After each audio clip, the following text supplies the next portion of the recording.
Il est 10 h, l'heure du flash. Bonjour à tous. La toute première banque digitale de la Standard Chartered Bank en Afrique lancée hier à Abidjan. Cette banque digitale qui est une première du genre en Côte d'Ivoire est une révolution parce que désormais la banque sera vécue différemment selon les responsables de l'institution qui ont été reçus hier par le vice-président Daniel Kablan-Duncan. Comment les banques procèdent-elles pour répondre aux nouvelles attentes du marché et rester compétitives dans un contexte de pleine concurrence?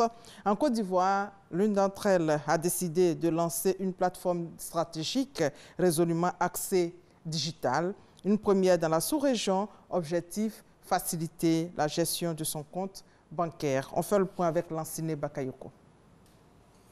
Cette banque en ligne utilise tous les moyens digitaux à sa disposition. Des moyens destinés à rentrer en contact avec son client, notamment les mails, les réseaux sociaux et les messages par application mobile. Elle va en effet permettre de gérer via Internet toutes les opérations à effectuer dans la vie d'un compte bancaire. À partir de votre smartphone, vous aurez l'opportunité d'ouvrir un compte, et cela en maximum 15 minutes, mais également d'effectuer plus de 70 types de transactions, notamment tout ce qui est paiement, commande de chéquier, commande de carte. Donc tout ce que vous faites en vous rendant de façon physique à la banque, vous pourrez le faire à travers votre téléphone. Avec la banque digitale, point de problème de communication ou d'heure d'ouverture. L'accès en ligne est simple, sécurisé et le client y rencontre des conseillers bien plus disponibles que dans une agence traditionnelle jusqu'à tard le soir et même le week-end.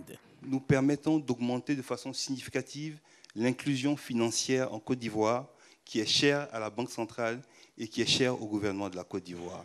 Ayant nettement moins de charges en ressources humaines ou en immobilier qu'une banque en agence, les frais bancaires liés à ces opérations devraient donc être considérablement plus bas. Notre souhait est que cela cohabite avec la banque. Et vous avez trouvé la bonne solution, c'est de faire en sorte qu'il y ait une banque qui ne soit pas en compétition avec le digital, mais une banque digitale donc, qui intègre ces deux aspects, à la fois de la banque et du numérique. Je pense que c'est cela le futur. La mégastar du football ivoirien Didier Drogba s'est déclaré encouragé par l'avènement de la banque digitale en Côte d'Ivoire.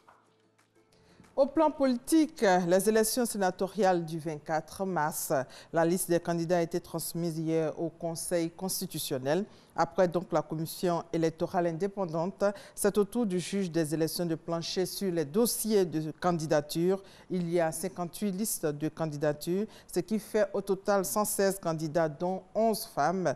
Tous les candidats non retenus sur cette liste ont 3 jours francs pour contester la décision de la CEI. Hors de nos frontières, un hélicoptère militaire sénégalais s'est écrasé mercredi soir dans le sud du Sénégal. Le bilan est lourd, 8 morts, 13 personnes blessées. Il faut dire qu'il y avait 20 personnes à bord de l'appareil.